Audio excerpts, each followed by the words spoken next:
नमस्कार दोस्तों, मैं हूं रंजन साहू। आज हम पंच देवताओं के बारे में बात करने जा रहे हैं, हिंदू धर्म के मुख्य पंच देवता। और उनके बारे में थोड़ा सा हम डिटेल समझने की कोशिश करेंगे। और एग्जाम्पल के तौर पे हम क्या करते हैं कि हम इसे समझने की कोशिश करते हैं और पहले से क्लियर रखते हैं हम चीज़ को कि हिंदू धर्म जो है, सनातन धर्म जो है, वो एक ही देवता को मानते हैं। वो है परमपिता परमेश्वर, जिसका निर्गुण निराकार रूप है। ठीक है। तो अब क्योंकि हम पंच देवता को समझने की कोशिश कर रहे हैं आज, तो हम क्या करेंगे कि ये मेरे हाथों को हम एग्जाम्पल के तौर पे लेंगे ताकि समझने में थोड़ा सा सरलता हो। ठीक है। तो यहाँ पर हम क्या करेंगे कि ये जो हाथों का ये जो निचला हिस्सा है, हम इसको निर्गुण निराकार समझेंगे। और ये जो पांच उंगलियां हैं उसको सगुण साकार समझेंगे। तो हमें समझने में जो है वो बड़ी आसानी होगी। तो अभी क्या है कि ये जो हम जिस भगवान को मानते हैं, निर्गुण निराकार स्वरूप है, जिसका ना कोई आकार है, ना जिसका कोई छवि है, ना वो स्त्री है, ना वो पुरुष है, ना वो नपुंसक है, वो न्यूट्रल है, जिसकी गति धीमी से भी धीमी है और तेज से भी तेज है। वो काले से भी काला है, गोरे से भी गोरा है, और दोनों भी है।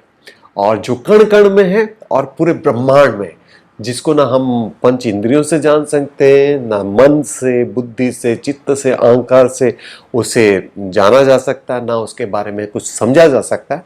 लेकिन ये जो चीज़ें हैं वो उपनिषदों के जरिए, जो पुराणों के जरिए, जो भगवत गीता के जरिए हमें समझ में आता है जब हम इस राह पे चलते हैं। ठीक है। तो यहाँ पर ये समझना जरूरी है कि इनका जो रूप है वो निर्गुण निराकार है। और जितने सारे 108 उपनिषद है, 18 महापुराण है, 18 सब महापुराण है, और करीब करीब और 18 सब पुराण, सब पुराण है। तो इनकी कहानियों के बारे में दिया गया है, ये पंच देवताओं के बारे में। ठीक है। और जो उपनिषद है वो बात कर रहे हैं सिर्फ इनके बारे में, आपके बारे में, मेरे बारे में। और इनकी डिटेलिंग जो है पुराणों में जिक्र है, और जिसको हम जान सकते हैं। तो अब यहाँ पर ये समझने की कोशिश करते हैं, ये जो पंच देवता है, जैसे मैंने कहा कि ये मेरा हाथ है और ये उंगलियां मेरी है, मेरे हाथों की उंगलियां हैं। तो इसका मतलब क्या है कि मैं आप किसी भी उंगली को अगर मेरे हाथ लगा रहे हो, तो इसका मतलब है कि आप इनडायरेक्टली मेरे हाथ को छू रहे हो। ठीक है। और इसको समझने के लिए ये हम समझ सकते हैं कि ये प्योर गोल्ड है। और यहाँ पर मैंने 1 तोले का गले का चेन बनाया है, 1 तोले का मैंने ईयररिंग बनाया है, 1 तोले का मैंने ब्रेसलेट बनाया है, 1 तोले का मैंने अंगूठी बनाया है, 1 तोले का मैंने एंकलेट बनाया है। तो अब देखिए कि ये 1 तोला जो वर्ड मैंने यूज किया, उसका अर्थ ये है कि सबका पावर इक्वल है, इसमें कोई छोटा या बड़ा नहीं है। और लेकिन आपने देखा होगा जैसे ये पंच उंगलियों के सबके कार्य अलग अलग है, उसी तरह से मैंने जो ज्वेलरी आपको गिनवाया, सबके काम अलग अलग है, तो सबका रूप भी अलग अलग है। तो इस हिसाब से हम समझने की कोशिश करेंगे। और सबसे पहले हम समझने जा रहे हैं भगवान, एक ही फैमिली के जो 3 भगवान हैं उनको समझने की कोशिश करें, जिनकी कहानी हमने बहुत सुनी है। वो है गणेश जी। गणेश जी, शिव जी और आदि शक्ति माँ। पहले हम इन तीनों को समझते हैं, फिर बाकी 2 भगवान को हम समझेंगे। तो सबसे पहले जो गणेश जी हैं वो लोकप्रिय देवता हैं, सबसे लोकप्रिय देवता हैं। उनको सबसे पहले उनका आह्वान किया जाता है, उनकी पूजा अर्चना की जाती है, फिर उसके बाद किसी कार्य को हम करने की कोशिश करते हैं, क्योंकि वो विघ्नहर्ता है। और गणेश जी की जो कथाएं हैं, जिनकी बहुत लोकप्रियता है, वो उनके 32 फॉर्म है, 32 फॉर्म्स हैं, जिनके बहुत सारे स्टोरीज हैं। और इनको इनको जो पूरी तरह से मानने वाले हैं, जो भक्त हैं, उनको कहते हैं कि गणपताय कहते हैं, उनको गणपताय कहते हैं।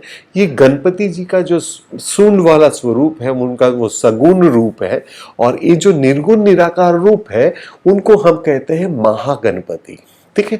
सगुण साकार रूप में हम उन्हें गणेश जी कहते हैं, और यहाँ पर जो निर्गुण निराकार रूप है उनको कहते हैं हम महागणपति। और उनके जो भक्तगण हैं उनको कहते हैं गणपताय। और इनका जो मुक्ति धाम है उसे कहेंगे गणेशपुरी। ठीक है। गणेशपुरी कहीं पे कहते हैं, कहीं पे कहते हैं कैलाश, क्योंकि मैंने कहा कि एक ही फैमिली के हैं, तो कहीं पे कहते हैं कैलाश। और ये गणेश जी को समझ गए हम। अब इनके बिल्कुल पास में है शिव जी। शिव जी जो परमपिता परमेश्वर के रूप में, हम जो निर्गुण निराकार रूप में, उन्हें कहेंगे सदाशिव कहेंगे या महाशिव कहेंगे, ठीक है। और इनके जो भक्त है उनको हम कहेंगे शैविज्म, जिनको जो इनको फॉलो करने वाले लोग हैं उनको कहेंगे शैविज्म। और इनका जो मुक्ति धाम है उसे कहेंगे कैलाश, कैलाश कहेंगे। और इनका जो मैंने कहा कि निर्गुण निराकार रूप है वो है सदाशिव है, ठीक है। और इनके जो रूप है, इनके जो सगुण रूप है, जहाँ पे बहुत प्रचलित है, 19 अवतार का जिक्र है पुराणों में, साथ ही साथ उनके 12 ज्योतिर्लिंग है और 33 कोटि यानी 33 प्रकार के देवताओं में 11 रुद्र में उनका नाम आता है। तो यहाँ पे हम इसको समझ गए कि जो शिव जी है उनका जो निर्गुण निराकार रूप है सदाशिव है और उनका जो मुक्ति धाम है वो कैलाश है। इनको फॉलो करने वाले लोग जो हैं शैविज्म कहलाते हैं और इनके इतने सारे रूप हैं। इनके जो बिल्कुल पास है वो है शक्ति, शक्ति देवी, जिनको पार्वती कहते हैं, जिनको हम नव दुर्गा के रूप में सगुण रूप में मानते हैं, अष्टलक्ष्मी को मानते हैं। और जितनी सारी देवियां हैं वो इनका स्वरूप है, इनका स्वरूप है। और इनका जो निर्गुण निराकार रूप है उसे हम त्रिपुरा सुंदरी कहेंगे, आदि शक्ति माँ कहेंगे या महादेवी कहेंगे। कोई किसी नाम से उन्हें जानता है, कोई किसी नाम से उन्हें बुलाता है। और इनको जो फॉलो करने वाले भक्त हैं उनको कहते हैं शक्तिज्म, शक्तिज्म कहते हैं। और इनका जो मुक्ति धाम है वो है मणिद्वीपा, मणिद्वीपा है और कैलाश है। ये क्योंकि मैंने कहा कि एक ही फैमिली के हैं तो इनके गणेशपुरी तो एक इंडिविजुअल है, इनका कैलाश तो ऑलरेडी है और इनका मणिद्वीपा है। लेकिन इन आदिशक्ति माँ और गणेश जी के मुक्ति धाम को कभी कभी कैलाश भी कहते हैं, क्योंकि तीनों एक ही फैमिली के, जिनकी कहानी हमने बहुत सुनी है, ठीक है। अब यहाँ पे हम क्लियर हो गए। ये जो सगुण रूप है गणेश जी के 32 फॉर्म है, इनके 12 ज्योतिर्लिंग है, 19 अवतार है, 11 रुद्र है। और इनके जितनी भी देवियां हैं, जितनी भी देवियां हैं, अष्टलक्ष्मी, नवदुर्गा और जितनी सारी देवियां हैं, सब इन्हीं का रूप है, ठीक है। अब ये तीनों के बाद हम देखते हैं विष्णु जी को। विष्णु जी बहुत ही लोकप्रिय देवता हैं, क्योंकि उनकी कहानियां, उनके बारे में हम बहुत ज़्यादा जानते हैं, स्पेशली 10 अवतारों के बारे में जानते हैं। उसके अलावा भी 14 अवतार हैं, बाद में फिर और बहुत सारे छोटे छोटे अवतार हैं जिनका जिक्र पुराणों में है कि वो इनके स्वरूप है, इनके अवतार लेकर आए हैं।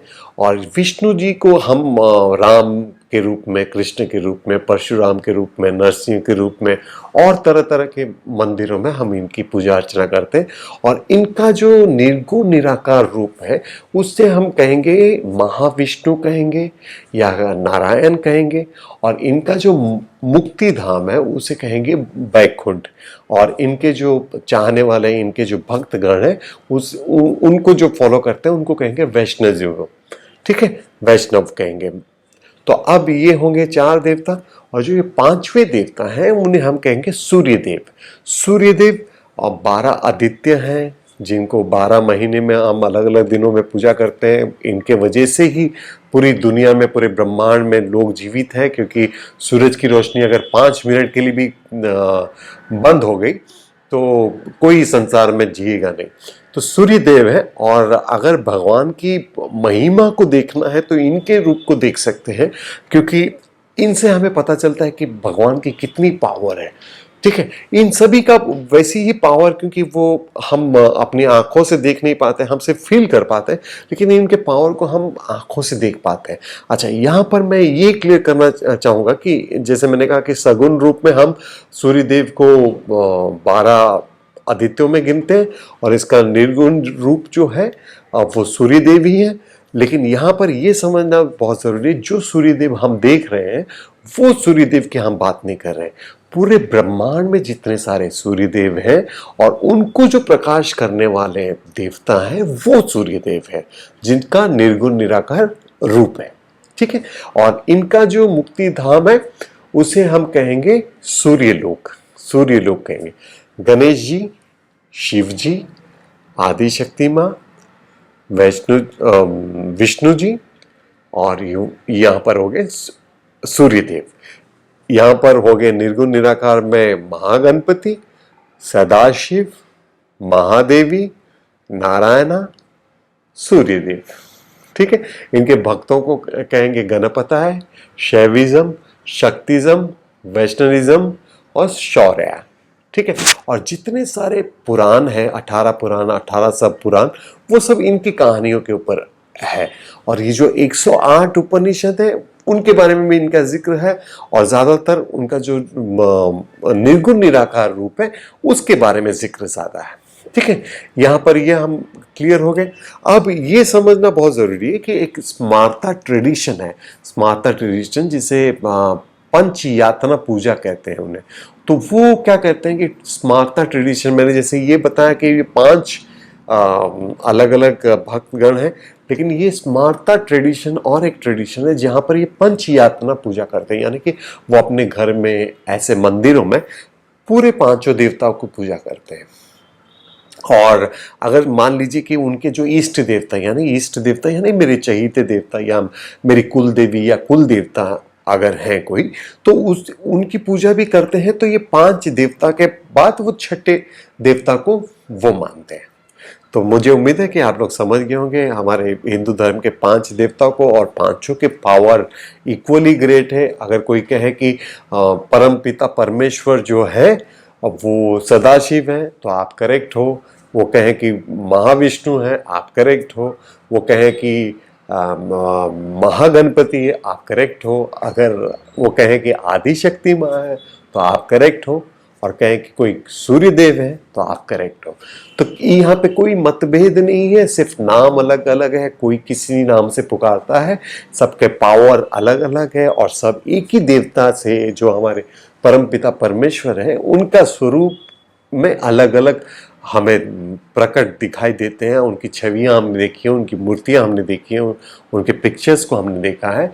तो उस हिसाब से हम डिफ्रेंशिएट करते हैं, वरना सबका पावर इक्वली इम्पोर्टेंट है, सबका पावर उतना ही चाहिता है। ये बात अलग है कि हो सकता है किसी को विष्णु जी में प्यार आए, किसी को शिव जी में आए, किसी को गणपति में आए, किसी को सूर्य देव में आए, किसी को देवी माँ में आए। तो सारे भक्तगण इक्वल है, सारे देवता इक्वल है, और हम परमपिता परमेश्वर को ही मानते हैं। अब ये समझने की जरूरत है कि आप किसी भी देवता को मानते होंगे, किसी भी देवता के मंदिर में जाते होंगे, पूजा अर्चना करते होंगे, हार फूल चढ़ाते होंगे, तो आप देखेंगे कि ये 5 स्वरूप के ही जो जितने सारे सगुण रूप है उसमें से किसी एक देवता को आप चाहते हैं, या किसी 2 देवता को चाहते हैं, या 3 देवता को चाहते हैं। और हमारे हिंदू संस्कृति में और एक अच्छी चीज ये है कि जैसे कि मैंने कहा कि गणेश जी की पहले पूजा करते हैं, फिर बाद में दूसरे देवताओं की पूजा करते हैं। यानी दूसरे देवता यानी कि 2 लोगों को तो एक साथ पूजा करेंगे ही करेंगे। यानी कि कहीं कहीं पे ऐसा होता है कि आदि शक्ति माँ के वहाँ पे गए तो भैरवनाथ या मच्छिंद्रनाथ के मंदिर में जाना जरूरी है, वरना पूजा अर्चना अधूरी होती है कहते हैं। तो यानी कि आदि शक्ति माँ और गणेश जी और शिव जी तीनों साथ में आ गए। ठीक है, और कहीं कहीं पे ऐसा भी है कि जैसे 4 धाम है, उसमें से शिव जी के भी हैं, विष्णु जी के भी हैं। तो यहाँ पर क्या है कि सबको इक्वली बांटा गया है, और सब में आपस में प्यार बना रहे, सब एक दूसरे की श्रद्धा को, फेथ को रिस्पेक्ट करें। यही हिंदू संस्कृति की मतलब जो सबसे खासियत है वो यही बात है कि सर्व भगवान एक है। आप जिस किसी को मानना चाहते हैं, जिस किसी को पूजा करना चाहते हैं, आप कर सकते हैं, और आप करेक्ट तरीके से पूजा कर रहे हैं। बस यहाँ पर ये देखना जरूरी है कि कोई मतभेद नहीं है, किसी में कोई मतभेद नहीं है, सब इक्वली इम्पोर्टेंट है। तो इसी के साथ आज का ये वीडियो खत्म कर रहा हूँ, और उम्मीद है कि आप लोग इसे क्लियरली समझ गए होंगे। और भगवान से यही प्रार्थना है मेरी कि आपकी सेहत अच्छी रहे, आपका कारोबार अच्छे से चले, और आप सुख समृद्धि की ओर चलते रहें। नमस्कार।